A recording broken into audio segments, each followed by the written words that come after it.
Hello, Steve Carr here with my old friend Mitch Easter, one of Carr Amp's first celebrity customers 14 years ago, and here at his studio. And we're going to do a little recording, talk about mic placement, a little bit maybe about guitars, I'm not sure if we'll get to that, and amps in general. Mitch has been very kind to agree. Well, it'll be a pleasure for me because at any moment I'm ready to talk about amps. I really am. I love amps. All right, so we've got a Mercury here, which is maybe the studio amp in my opinion, because it will do anything. It really will. You can get your totally amp-derived tone out of this thing so quickly and easily. And I just always think that like the sounds that feel like they're not going through a million gain stages are the sounds that are the ones that really have life in the end. The Mercury is the kind of amp that you can't go wrong with, is my point. It has a great reverb in it too, but like, you know, a starting point set up for me would be like this.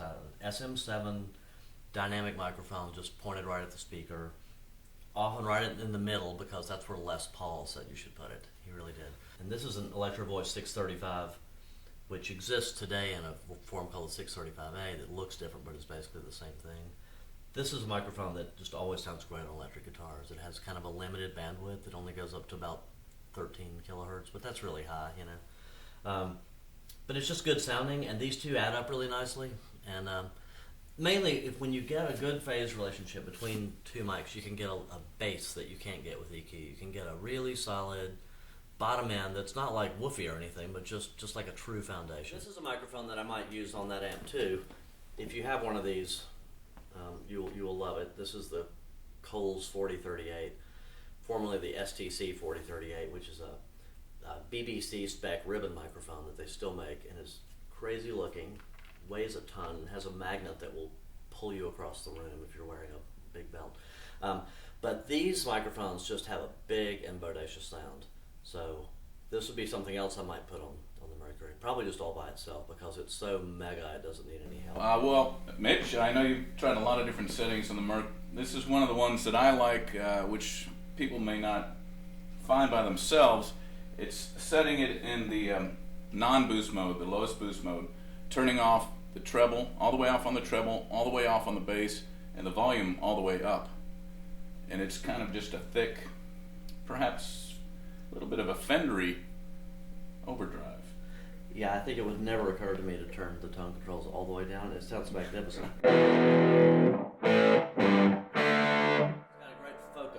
Reminds me a little bit of when you roll the wah-wah pedal back a little bit, and you've got this sort of resonance sound. Oh. Yeah,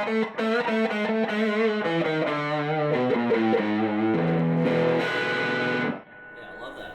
Well, here we have the Mercury and Jazzmaster, which has, you know, drastically less output than the not a Les Paul that we were playing before. It sounds like this.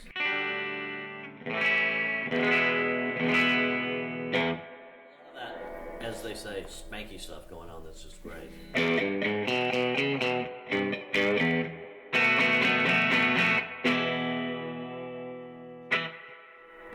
Beautiful middle position.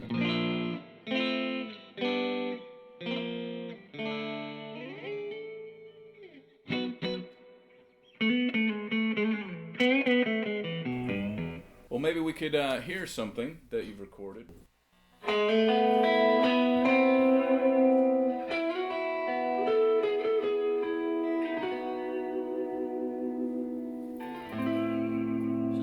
Touch of the Mercury reverb in there.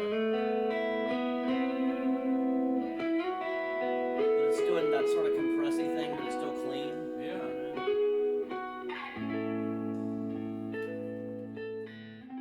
Steve Carr here for Carr Amps, and Mitch, of course, thanks for having us out and showing us some of your miking tricks. Great pleasure to have you here, as always. Oh, man.